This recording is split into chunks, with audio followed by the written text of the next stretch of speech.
महागणपतिं मनसा स्मरामि महादेवमुदं शिरसा नमामि महागणपतिं मनसा स्मरामि.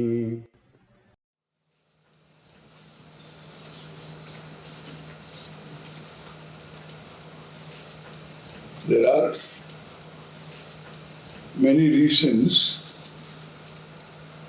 why one has got to be a vegetarian. There are many reasons.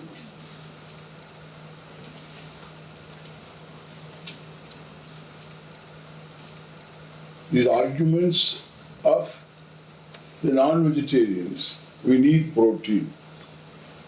Ask an elephant from where does it get all the protein. Ask a camel. Ask a horse. Ask a rhino. The strongest, the biggest, the swiftest, all animals. Please ask them. From where do they get the proteins? Even the animals that are carnivorous, they have to depend upon herbivorous animals. Food chain starts from vegetation. There is no other food available. We don't know. We are only spoilers of food. We don't cook food. The only real cook is a tree, a plant. They only know how to cook from nothing. Just from the sunlight, from the Mother Earth, from the air, whatever they can take out of which. So they can create for you, store for you carbohydrate, they can give you vitamins and things like that. They are marvelous people. These plants and trees and mates, they are the only cooks on this planet. There is no other food available. No other food. Even aquatic animals depend upon the flora and the flora of the ocean. And that, so small animals are there, vegetarians, and then they eat and they survive, and then these fellows eat them.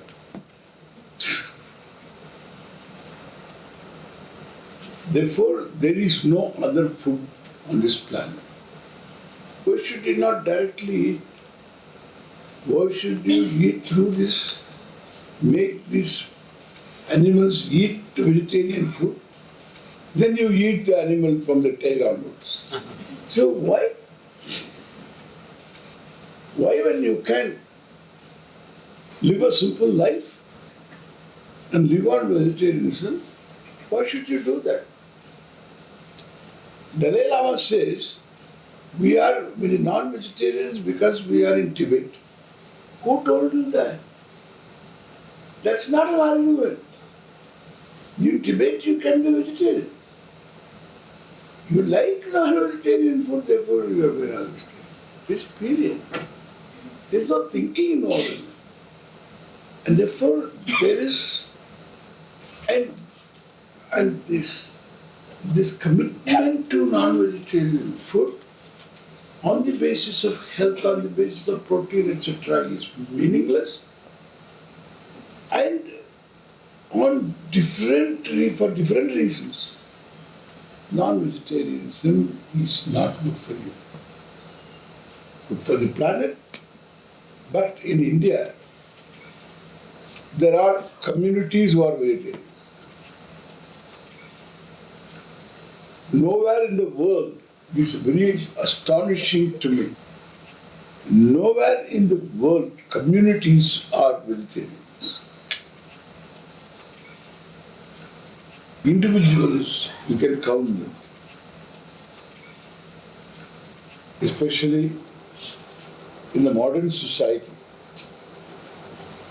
there are a lot of people who are aware for health reasons, since the arrival of macrobiotics, there are a lot of people who are committed to whole grains, leafy vegetables, and there are a lot of people now, but still they can be counted. Here one, there one.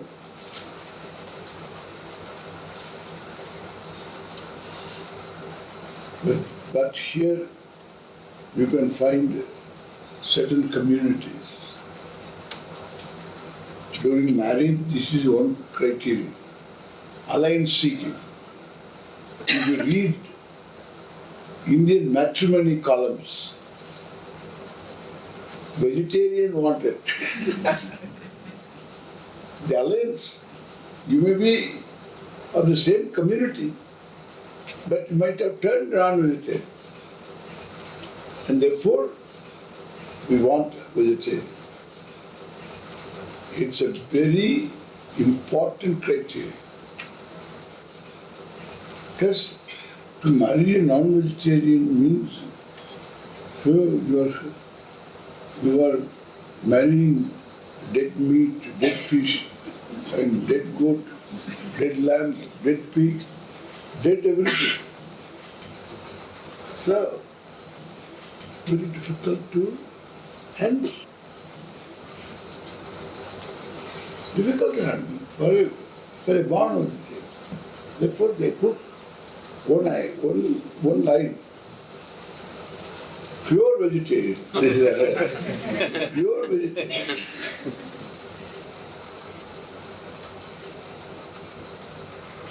It's amazing. So we have like this millions and millions of people in India. And they are surviving. Their parents, grandparents, etc., nothing.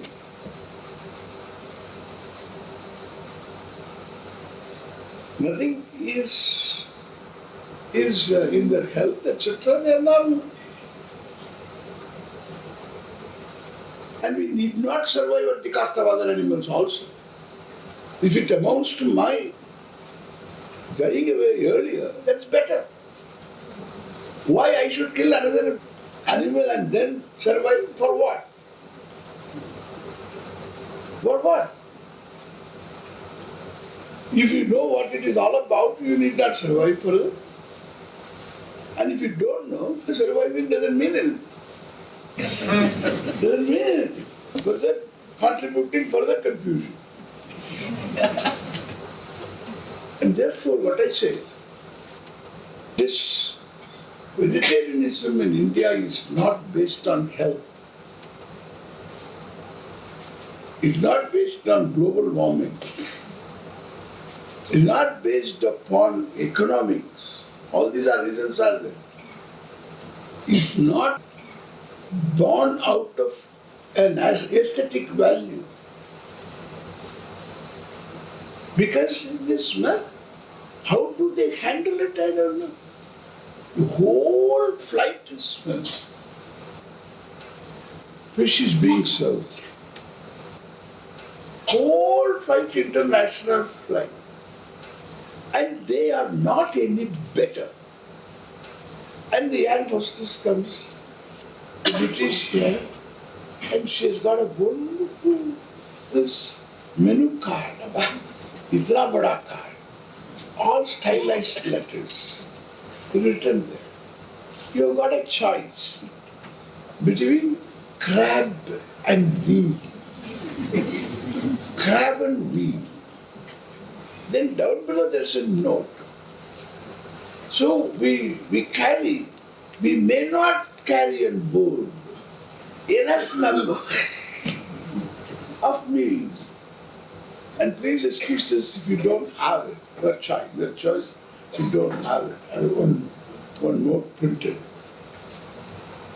As a choice between a crab and a veal. And she comes and asks my neighbor, what will you have?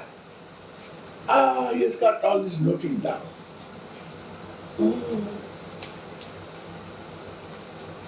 I think I will have a crab. Because this happened, that's why I'm telling you. This happened, I was sitting there and then this fellow settled for a crab. I feel, my God, crab is going to come. So he says, he thinks over. Wheel or crab? Thinks over. I think I'll go for a crab.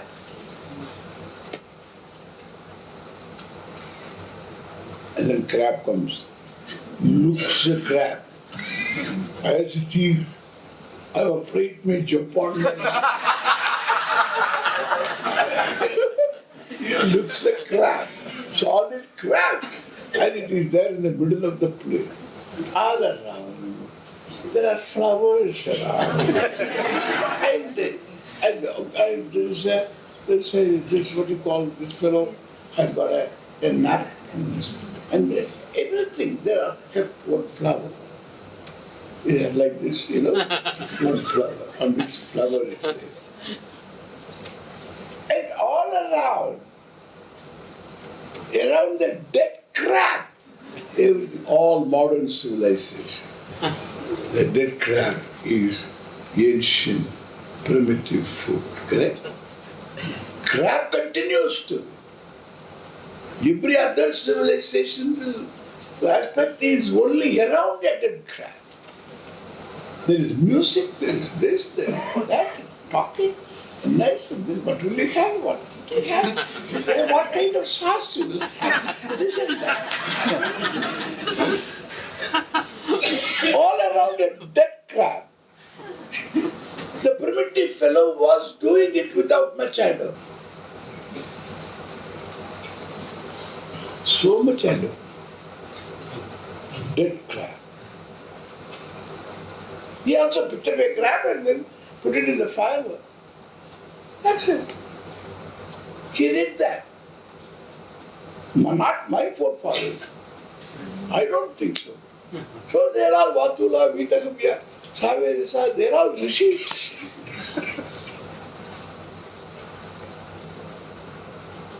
This is more primitive than these people, maybe.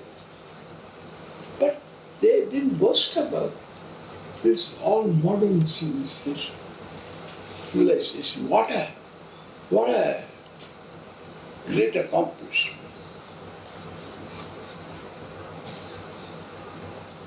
I'm saying this purposely. Don't think I'm carried away. Not at all.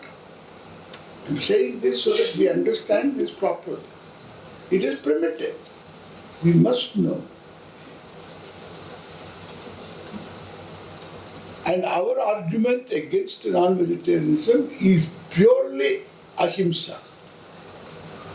Nothing else. They also want to live. If you want to be a non-vegetarian, you kill it. You allow the sheep to be wild. Allow the cows to be wild. And allow those animals, there are buffaloes and cows, etc. They're wandering. So you get one of them. Without weapon in hand. Because they never come with weapons. You be fair. And therefore, just with bare hands, you get the cow. You get the goat. You get a deer. Bare hands, you get a deer. And the deer has got horns, not for your wall ornamentation. It's not for your wall ornamentation. It is having those horns are meant for survival. They will attack you. So the deer has got a chance. And you have a chance if you can hand with your hands tackle them. You don't have a chance. You are not designed for. Finish, you are over. Finish. You'll be gold. And the horns also are not simple straight. It will go and come back. You can go to a hospital. So it has got all the bends and screws and all that. So you are finished. They pull it out means so many things come out. Therefore, understand now. Therefore, be fair. In a boxing ring, one fellow, so within his gloves he's got steel balls. You know the steel balls there? He's got steel balls. That fellow will be hanged to death if that is found out. It's not fair. That's not correct. It is worse than that. Unfair game. And he says, calls it game. There is no game. It's very unfair. You go with all your weapons and kill them. Therefore, they have got links, they have got all protective mechanism. Not for fun, they also want to live. Live and let live. And that is ahimsa. It's a very important thing. For the Buddha, it was important. Mahavira before him was important. They were all Vedikas. They highlighted. Don't kill animals, even as a sacrifice. Ritual sacrifice was there. Even that you don't do. They protested against that. The Buddha, the Mahavira, they are all Vedikas. Because we have in the Veda, ahimsa paramo dharma. The highest value a human being should observe is ahimsa. Ahimsa can be taken. Doing the appropriate thing is also ahimsa. Doing what is to be done is also ahimsa. Doing what is not to be done is himsa. It is also himsa. You are hurting the whole structure. There is a basic structure for our interaction. You can't hurt that structure by doing what is not to be done or doing what is, or omitting to do what is to be done. Therefore, you have a structure, don't hurt the structure. Live in harmony with the structure. Even sometimes, what is inappropriate also is himself. If you don't know the etiquette, it's a purely etiquette. There is no big dharma and adharma. But there is dharma and adharma. That is himsa and ahimsa. Ahimsa is dharma. Etiquette, pure etiquette. Dinner etiquette. This minister, chief minister from Bihar, I'm just imagining, he goes to England and there's a big party there and people are all sitting and this man is the chief minister and around him are important people so that they can discuss, because that is the culture. Here in India you eat, when you eat, don't talk. And then here they will also say silent, don't talk. They will put both there also. Don't talk. That is this culture. There you have to talk. Marriages take place because of this talking, eating and talking. It starts with pizza parlor, and that's how things happen. Things happen like that. Big contracts are signed. And even governmental contracts, agreements are signed at a luncheon meeting. You can see the tables, how it is. That's how they do. That's the etiquette. There is nothing to criticize, there is nothing to glorify. There is etiquette. You are supposed to know the rules of the etiquette. And there are classes for this.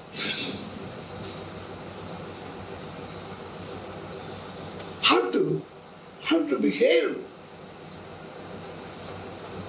When you sit for a dinner, if it is a Western dinner, the Japanese, they have got their own culture. And therefore, you have to know. This fellow goes and in a silver bowl, gives him, this fellow waiter, because he's an Indian, they put an Indian there. In England, there are a lot of Indians. And this Indian one fellow with all the turban and all that, with color, that fellow comes and serves a finger bowl. And he didn't know finger bowl. He has got any problem, he would do like this. And so he finger bowl, and he warm water with a lime peel and some these rose petals floating. Wow! He thought it is some kind of a warm up drink. And so he squeezed the lime and took the and that fellow was horrified. He was standing there to take back the bowl. And he was looking at him, what are you doing? And this fellow was so upset. "Hey, kya dekhte ho? Aur ek lao."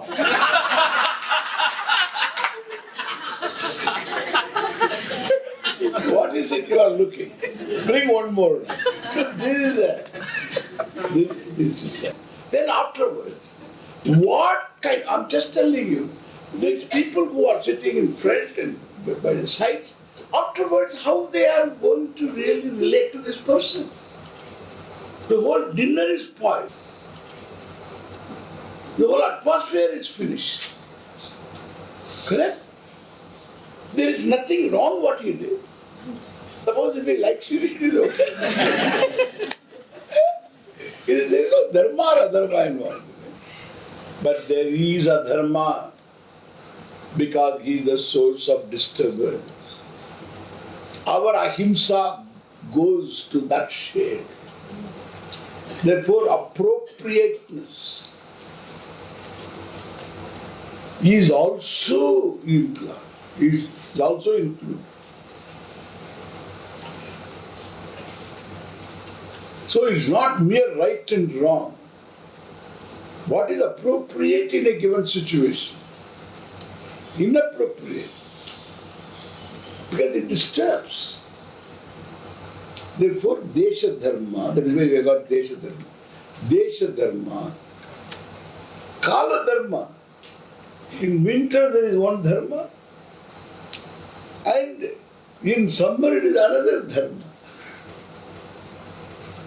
Or in this century is one dharma, in this period of time there is one dharma, in the same country, in the same community, another period of time it's a different dharma. Desha dharma, kala dharma, patra dharma, what exactly you are playing, what kind of role you are playing. You are a state head, and therefore you should behave like the head of the state. If you don't know better learn from somebody. You have to be informed. Because you are heading a state, you are heading a country, your name will affect the country's name. Therefore, so you are supposed to know, and you have a faculty given, and that is meant to know. Not to keep it for keeps,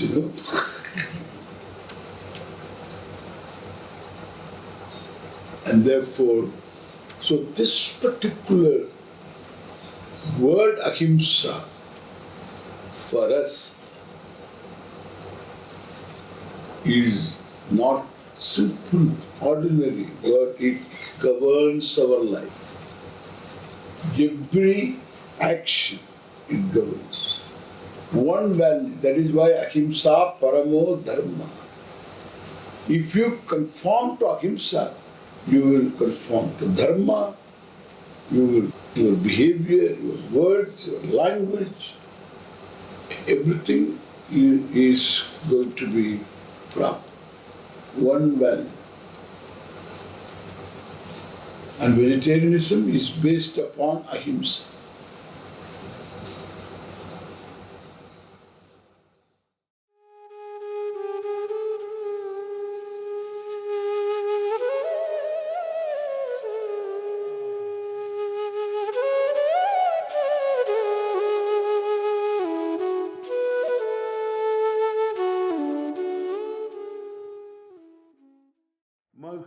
महागणपतिं मनसा स्मरामि महादेवमुदं शिरसा नमामि महागणपतिं मनसा स्मरामि